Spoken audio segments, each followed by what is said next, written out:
When you open an item, you can view the item in two modes, edit mode and preview mode. When an item is opened, it is in edit mode by default.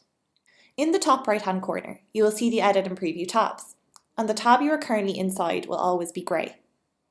Beside the edit button, there is a settings button where you can configure the item layout and dynamic content. You can also change the item reference in edit mode and quickly see the item status by looking at the icon next to the item reference.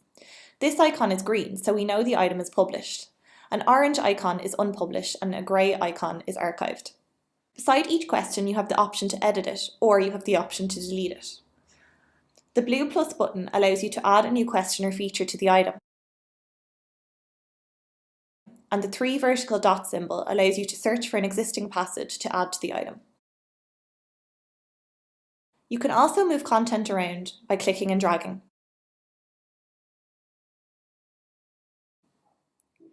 Preview mode will allow you to view a question just as it would appear to the student.